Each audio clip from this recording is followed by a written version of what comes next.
Sarvadhitam Sarvadhutam Prayana Satam Krishna Chaitanya Shri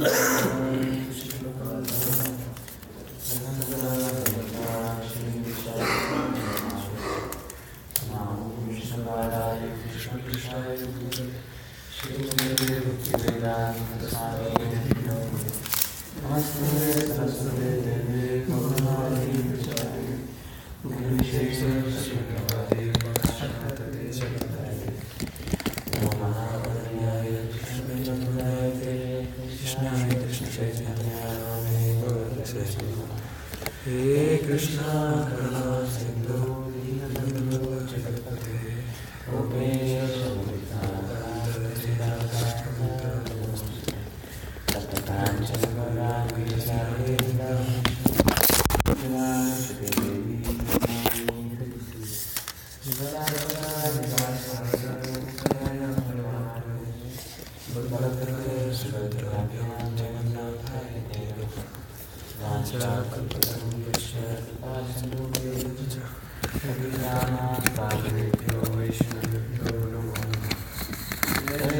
Krishna Chaitanya Prabhu Nityananda Sri Advaita Gadadhara Sivasari Gauranga Hare Krishna Krishna Krishna Hare Hare Hare Rama Rama Rama Hare Hare Mukam Karoti Rajanam Gangayate Yekrika Kalamulake Shri Guru Bhagavate. So we are discussing Ishopanishad verse 10 today.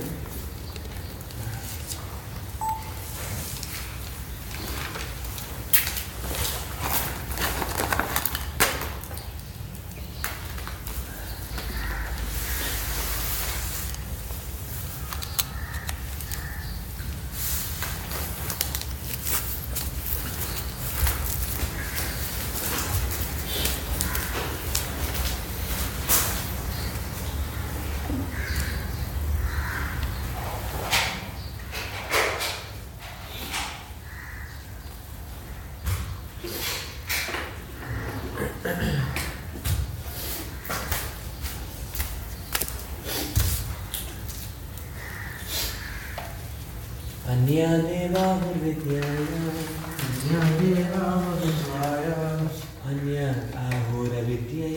Anya Ahura Vidyaya Iti Shushma Dhiranam Ye Nastad Vijachakshire.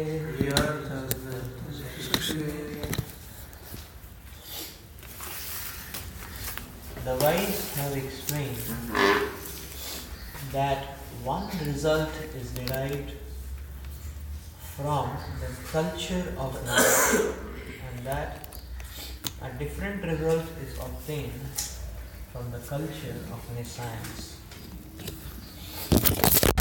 Advice in chapter 13 of the Bhagavad Gita, one should cultivate knowledge in the following way.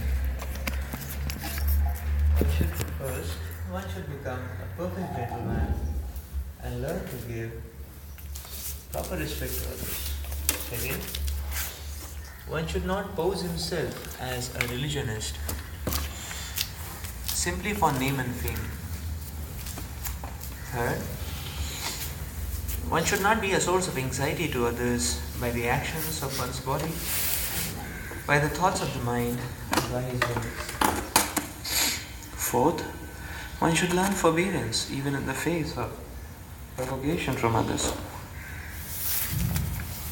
Fifth, one should learn to avoid duplicity in his dealings with others. Sixth, one should search out a bona fide spiritual master who can lead him gradually to the stage of spiritual realization. And one must submit himself to such a spiritual master, render him service and ask relevant questions. Seventh, in order to approach the platform of self-realization, one must follow the regulative principles enjoined in the revealed scriptures. Eighth, one must be fixed in the tenets of the revealed scriptures. Ninth, one should completely refrain from practices which are detrimental to the interest of self-realization. 10th, one should not accept more than he requires for the maintenance of the body.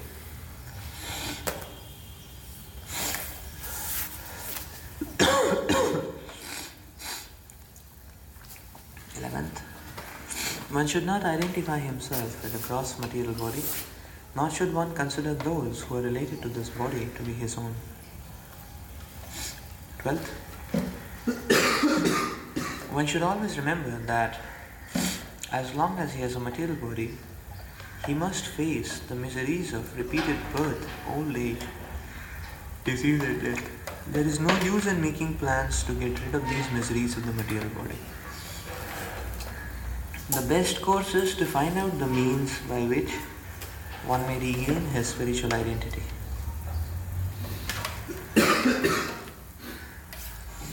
13th, one should not be attached to more than the necessities of life required for spiritual advancement. 14th, one should not become more attached to wife, children and home than the revealed scriptures ordain. 15th, one should not be happy or distressed over desirables and undesirables, knowing that such feelings are just created by the mind. 16th, one should become an unalloyed devotee of the personality of Godhead Sri Krishna and serve him with rapt attention. 17th, one should develop a liking for residence in a secluded place and quiet atmosphere favorable for spiritual culture, and one should avoid congested places where non-devotees congregate. 18th, one should become a scientist, a philosopher, and conduct research into spiritual knowledge, recognizing that spiritual knowledge is permanent, whereas material knowledge ends with the death of the body.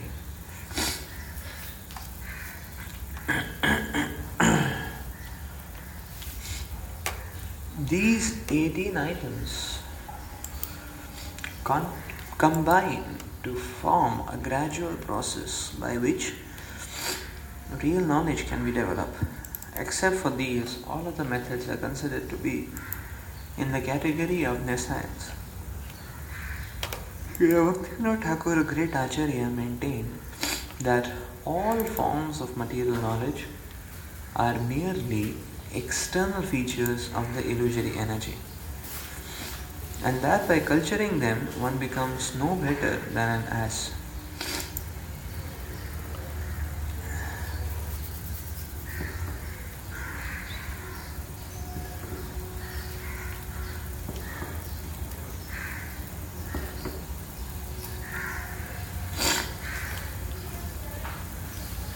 The same principle is found here in Sri Ishopanishad.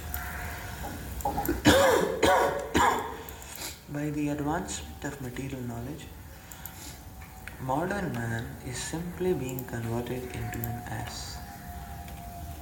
Some materialistic politicians in spiritual guise decry the present system of civilization as satanic. But unfortunately, they do not care about the culture of real knowledge as it is described in the Bhagavad Gita.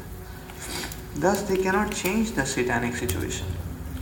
In a modern society, even a boy thinks himself self-sufficient and pays no respect to elderly men due to the wrong type of education being imparted in our universities. Boys all over the world are giving their elders headaches. Thus, Sri Ishopanishad very strongly warns that the culture of nescience is different from that of the culture of knowledge. The universities are, so to speak, centers of nescience only. Consequently, scientists are busy discovering lethal weapons to wipe out the existence of other countries. University students today are not given instructions in the regulative principles of brahmacharya.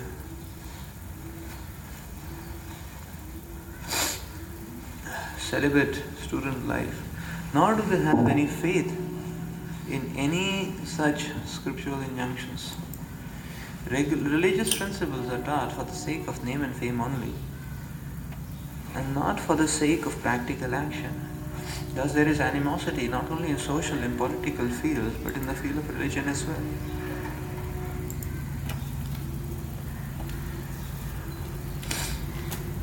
Nationalism has developed in different parts of the world due to the cultivation of science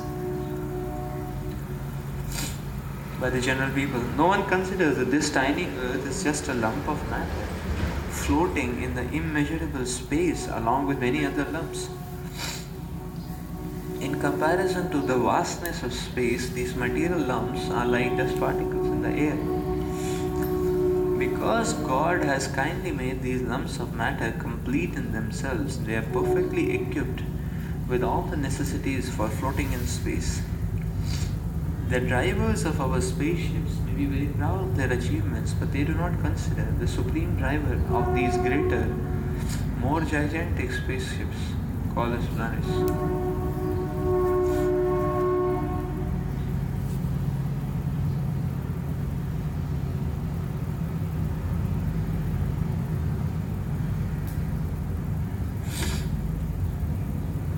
There are innumerable suns and innumerable planetary systems also. As infinitesimal parts and parcels of the Supreme Lord, we small creatures are trying to dominate these unlimited planets. Thus, we take repeated birth and death and are generally frustrated by old age and disease. The span of human life is scheduled for about 100 years. Although it is gradually decreasing to 20 or 30 years. Thanks to the culture of science, befooled men have created their own nations within these planets in order to grasp sense enjoyment more effectively for a few years. Such foolish people draw up various plans to render national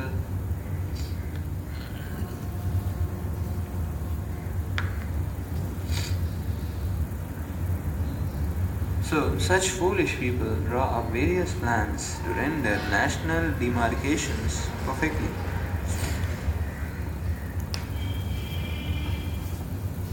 A task that is totally impossible, yet for this purpose each and every nation has become a source of anxiety for others. More than 50% of a nation's energy is devoted to defense measures and thus spoiled. No one cares for the cultivation of real knowledge. Yet people are falsely proud of their being advanced in both material and spiritual knowledge.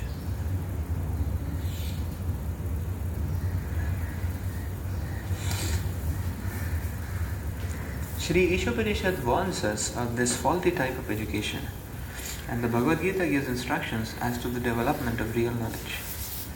This mantra states that the instructions of Vidya knowledge must be acquired from a dhira.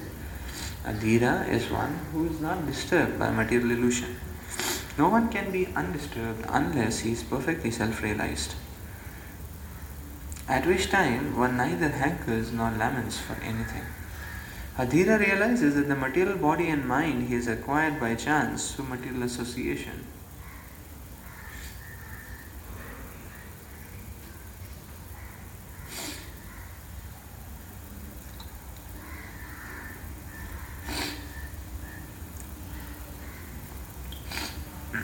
Are but foreign elements, and therefore he simply makes the best use of a bad bargain. The material body and mind are bad bargains for the spiritual living entity. The living entity has actual functions in the living spiritual world, but this material world is dead. As long as the living spiritual sparks manipulate the dead lumps of matter, the dead world appears to be a living world. Actually, it is the living souls, the parts and parcels of the Supreme Living Being who move the world. The Dhiras have come to know all these facts by hearing them from superior authorities and have realized this by following the regulative principles. To follow the regulative principles, one must take shelter of a bona fide spiritual master. The transcendental message and regulative principles come down from the spiritual master to the disciple. Such knowledge does not come in hazardous way of nascent education.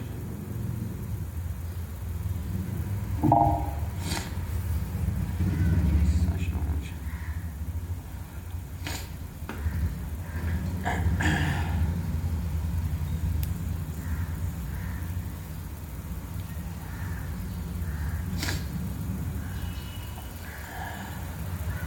One can become a Dhira only by submissively hearing from a bona fide spiritual master. Arjuna, for example, became a Dhira by submissively hearing from Lord Krishna, the personality of Godhead himself. Thus, the perfect disciple must be like Arjuna, and the spiritual master must be as good as the Lord himself. This is the process of learning Vidya, knowledge from the Dhira. Dhira means the undisturbed. An Adhira, one who has not undergone the training of a Dhira, cannot be an instructive leader. Modern politicians who pose themselves as Dhira are actually Adhiras, and one cannot expect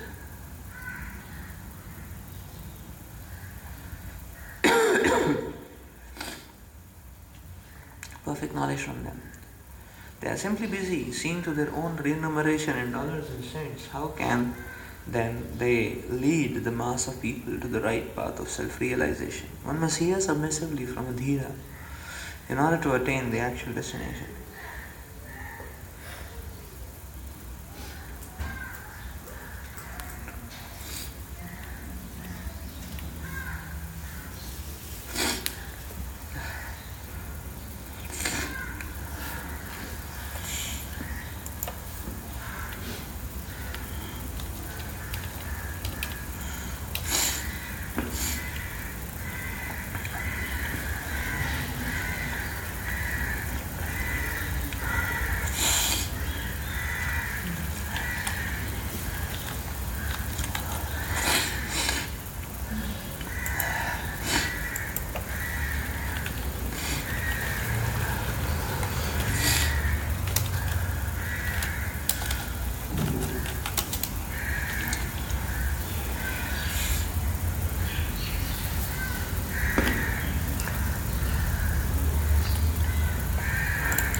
There is a seed of self-sufficiency in the living entity. So, living entity in communion with Krishna is self-sufficient actually. But the seed of this propensity is there in the living entity.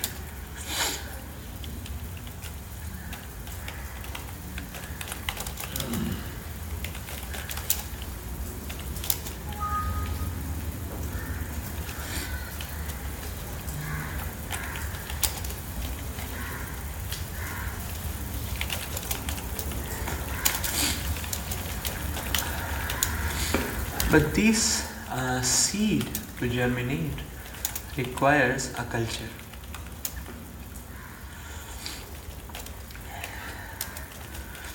Now, Maya Shakti takes one or provokes one to take the short route, which is the assumption that I am self-sufficient.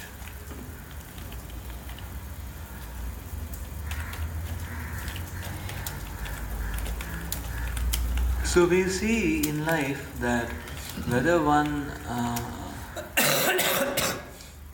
learns a particular field or subject or no,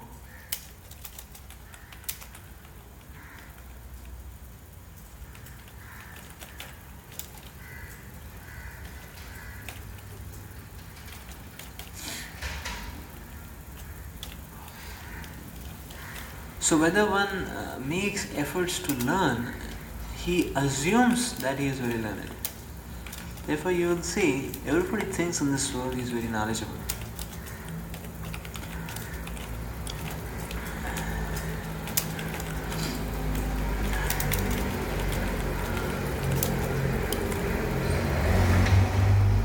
So, in that way, a person gets stagnated.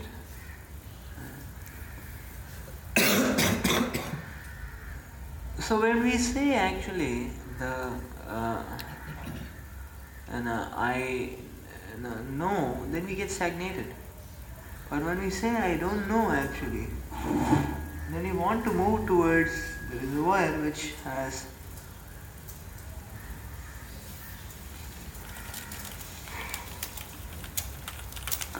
greater knowledge.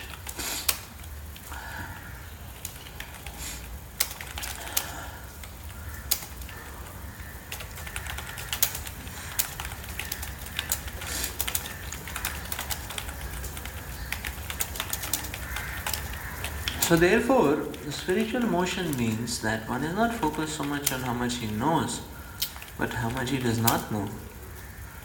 Actually, because the living entity is so small, even a small thing appears to be a very big thing, but the living entity is so small, like that.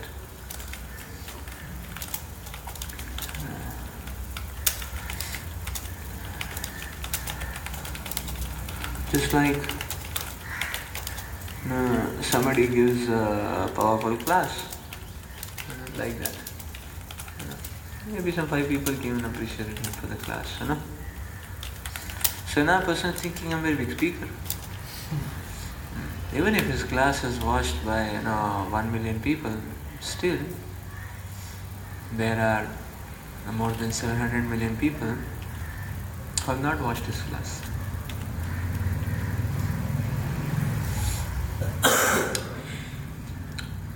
So actually,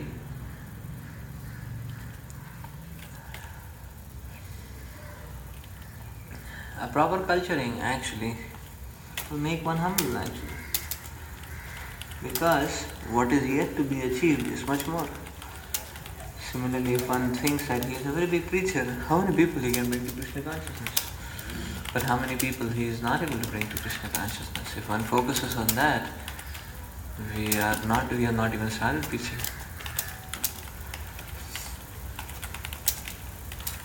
So this is culture actually.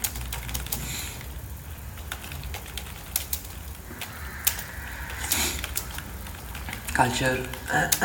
So culturing is to take one, to make a pathway, to take one out of his own sense gratification, bodily concept, and to project one towards the Supreme Absolute. That is culturing.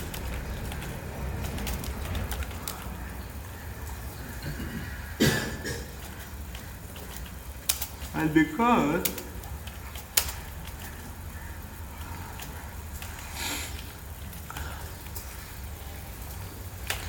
because actually, no.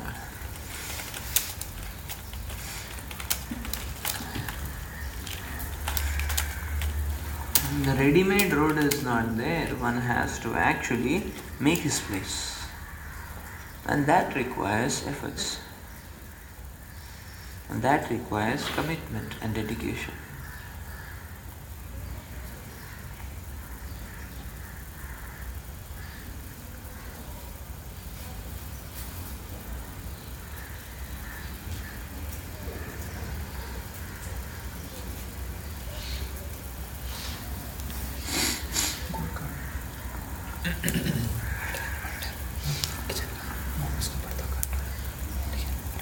So therefore Prabhupada is stressing here on the culture of knowledge. Culture of knowledge. This culture of knowledge is actually creating a staircase by which we can progress towards the Supreme Lord. We are creating circuitries by which our consciousness will not unnecessarily flow in the wrong trajectories of self-satiation, but it will flow in the trajectories of service and glorification of the Lord actually.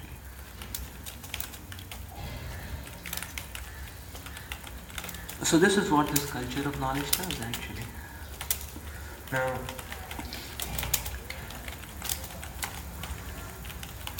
every item of this culture of knowledge is aimed towards that objective. Like say for example, I would say, okay, give respect to others. So what happens when we give respect to others? When we give respect to others, it becomes easier for us to consider what they are saying. So such a person, his heart is open to receive any corrections. He has the habit of giving respect to others. So he takes everyone's words respectfully.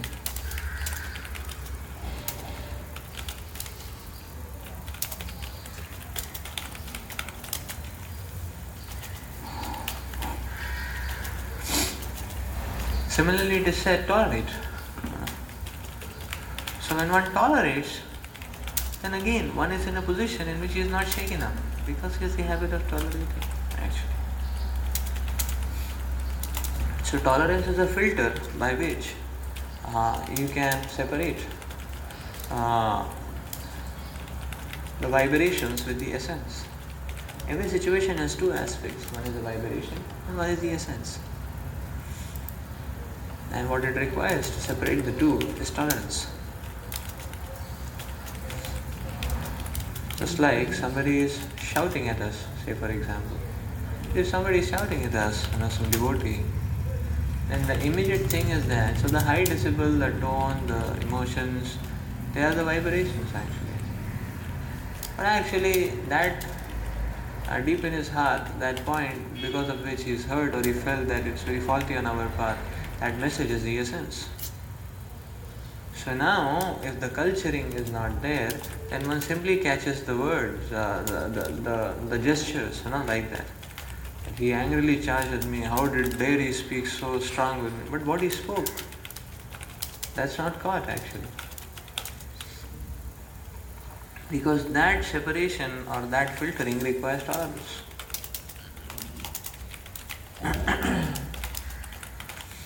So, in that way, one stands a loser. One stands to be a loser.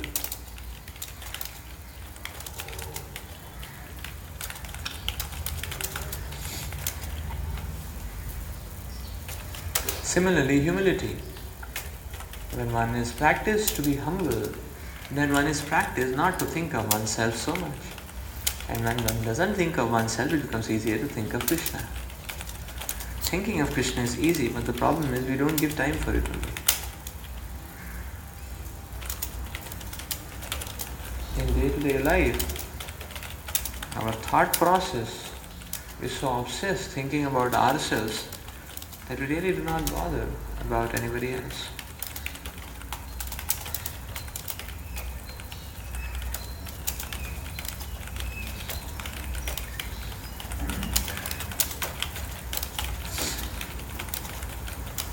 So by humility, it becomes easier to fathom or to understand the grace of the Lord. But a proud person, he cannot understand, because all his consciousness is rooted inside his heart.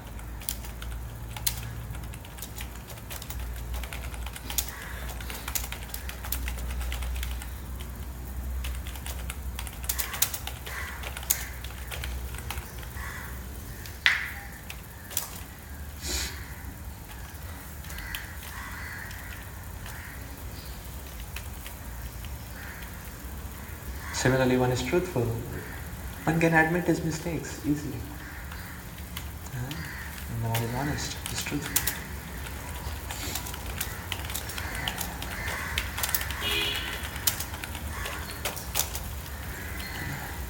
So one is clean. Then one is less prone to be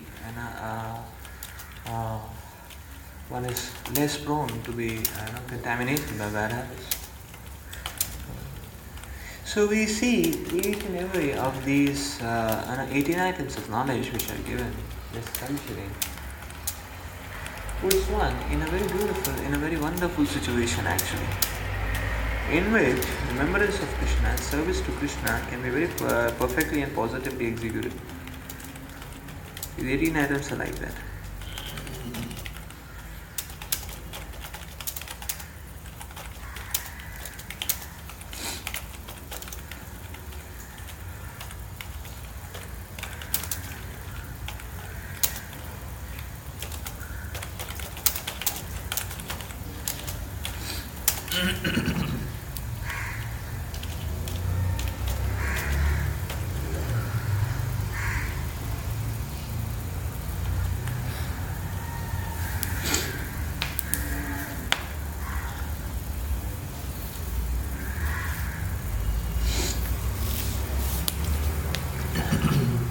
So culture, Prabhupada is saying that yes, one should not even be displeased or pleased by these external situations. Understand, these are all creations of the mind.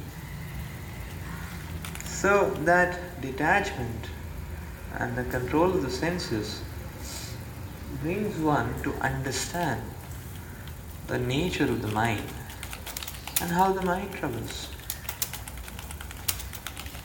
In this way, a sadhaka can learn to control the mind.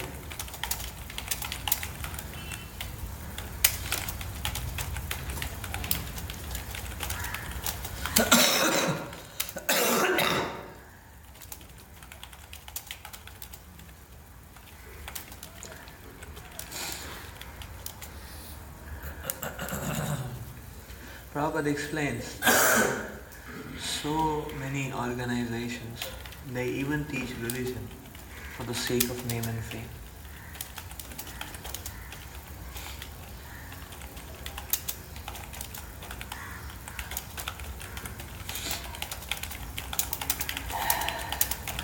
So even the practice of religion becomes a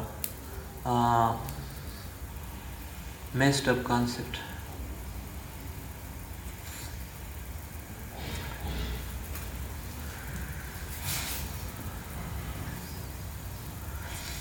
So, yes, if religion is practiced for name and fame, it becomes a breeding ground for fights and becomes a breeding ground for fights actually.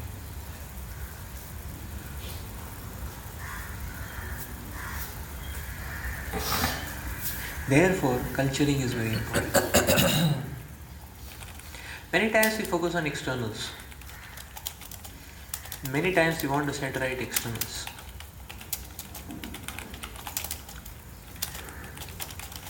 And the focus on externals is the first and the most detrimental mistake of the modern civilization. Isn't we focus on externals actually. So people are worried about external looks, but they're not worried about their hearts.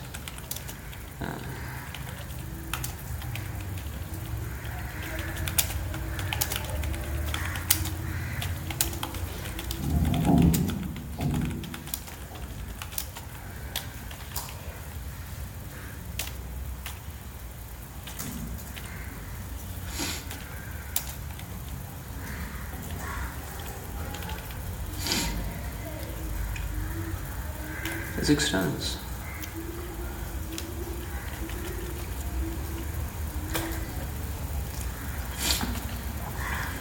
So suppose when we preach, if you're just worried about numbers, we may be able to show numbers.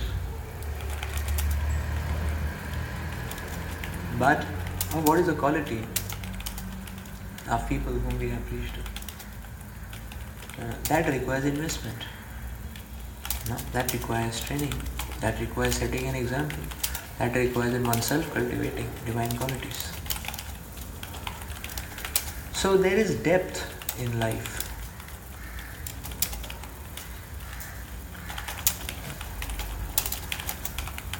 People run after breadth. That is culture of nescience. So our education system, people can show, yes, we know everything, you see so many things, so many departments we have, but so many departments we have and so many,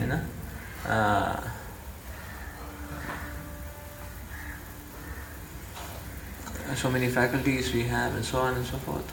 So we have so much knowledge which is available. But you see, all this knowledge is again superficial actually. Why? Because, again, the departments,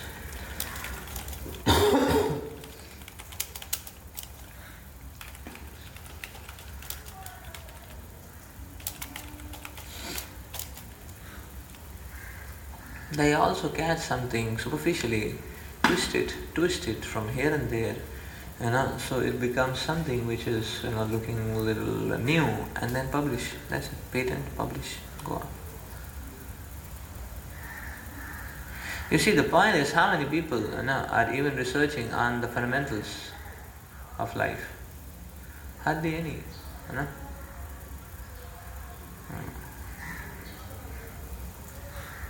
It's hardly people are researching into So it's all superficial actually, because you see, if you go into fundamentals, then you can understand that you're going wrong actually. Because in nature, everything proves a pointer to God. If you do not catch that pointer, there is an empty hole. It's a vacuum there. So that cannot be. So one will get badly stuck up. So we can understand that who is going for depths actually.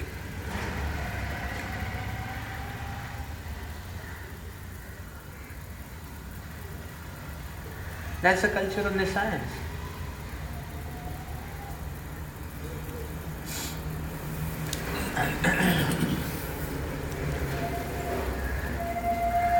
That's the culture of the science actually. Similarly in bhakti, what we need is to serve in absorption. And not run after name tags, not run after positions, not run after acknowledgement, because the whole world should acknowledge what am I doing. What is the use, even if the whole world acknowledges what we are doing, if the Supreme Lord is not acknowledging?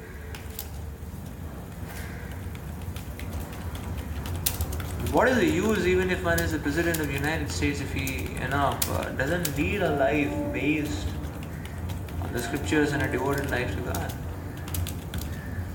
Ultimately, when he ends his life, whatever he did, nobody recognizes on the eternal platform. This is just normal sense gratification. What else it is? Nothing more than that.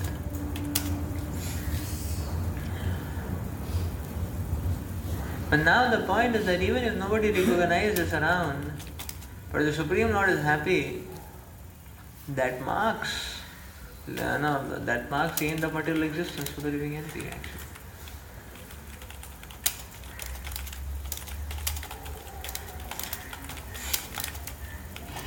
So therefore it is very important that first we need to set right our relationship with the Supreme Lord. That's culture of knowledge. Other things are a science.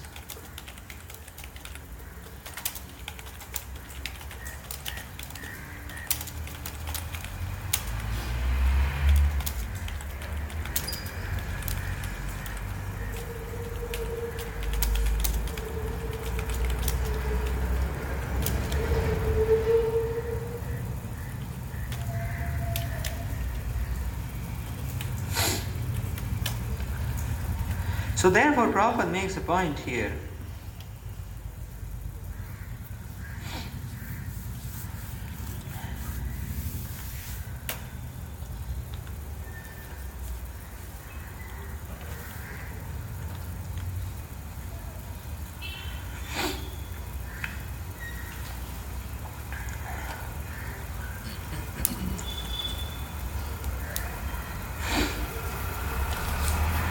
By the advancement of material knowledge, modern man is simply converted into an ass.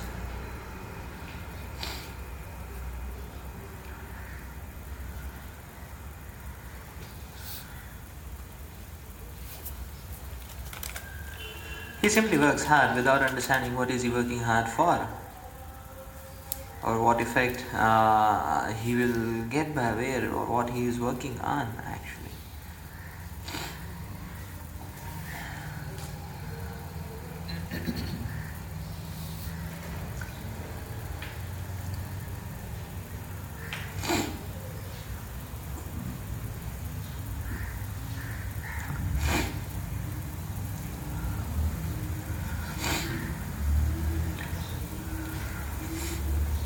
So when there is nescience, the living entity makes illusory concepts and then works very hard to uphold those concepts.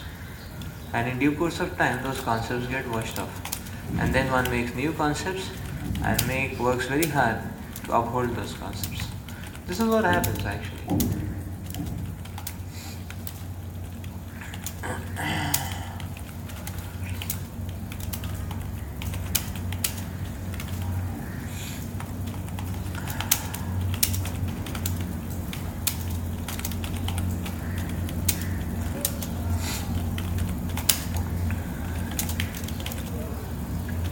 Yeah, it's illusory concepts actually, and then they uphold the concepts and then they move forward with that.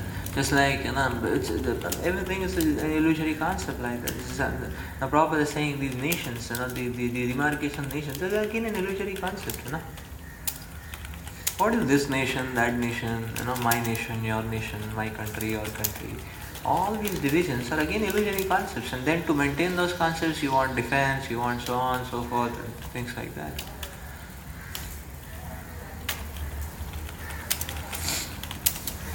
And then you want security, then you want secure protocols, this, that. So you see, and in due course of time, the concepts break out. Somebody said, no, let's live in the ideology for capitalism, and let's live with the ideology of communism, and like that. Illusory concepts. Similarly, we also, many times come up with many illusory ideas actually. And then to uphold that idea requires a lot of energy. To uphold that idea requires a lot of energy actually. And then by the time one achieves it, one gets it, one sees that there's nothing much worth in it actually. So ambitions are illusory ideas, An example of illusory ideas. First one thinks, no, if I am here in this position, it is very nice. Actually, in material world, nothing is nice. It's only touch of Krishna which will help us, like that. So therefore, with optimum, steering, wherever it steers in material world is fine. We should depend on Krishna to where He wants to take us, materially speaking. But spiritually speaking, we have faith that Krishna will always take us closer to Him. So that is the difference between a culture of science and a culture of knowledge.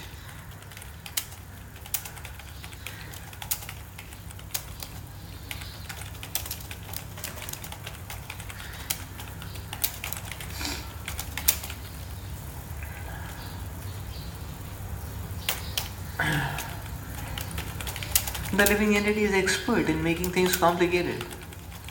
And then he struggles hard to stand up to that complication. That's all. And that's why Prabhupada says simple living is so close to high thinking actually. Because when you live simply, then you are not in complications. And then you have so much time to think deep actually. People are lost into complications actually. Sometimes people, just I say for example the laptop. Sometimes people spend so many hours and days to set right, some particular, to set right some particular version of a software to get it running, or some small bug has come, or something has got corrupted to set it right. One small thing, so much time, so much energy. Such a valuable human life gets wasted in that way actually, to set right one small discrepancy, is it not? Like that. One small discrepancy. The living entity is expert in complicating things in that manner. One complicated gadget, then to understand how to use the gadget, how to repair the gadget, to arrange for it, and so on and so forth. So, when one does not indulge in these complications, then one's human life is saved in that way. And one can really think deeper. This is all culture of the science. It doesn't take us closer to reality. Where does it help us focus on understanding ourselves better? Understanding our heart, working with heart. Where does it help us to improve the quality of our dealings with others? It completely takes us to a different scale. This is all culture of the science, nothing else actually. So therefore Prabhupada very prominently points out these Vaishnava qualities, they are the culture of knowledge, because they will help us in understanding things holistically and far-sighted.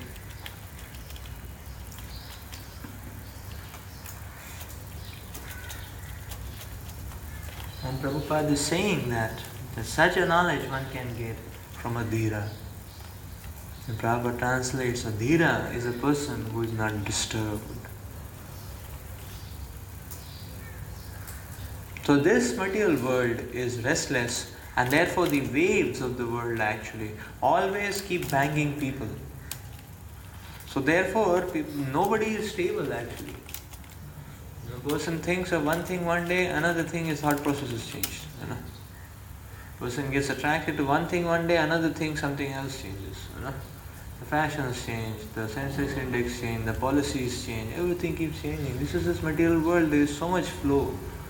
Now if one simply keeps flowing with this change, this way, that way, this way, that way, that way, this way, nothing much one can achieve. A dhira is a person who is not disturbed. And he stands on the point of reality. And he says, so one stands, and therefore a dhira is able to,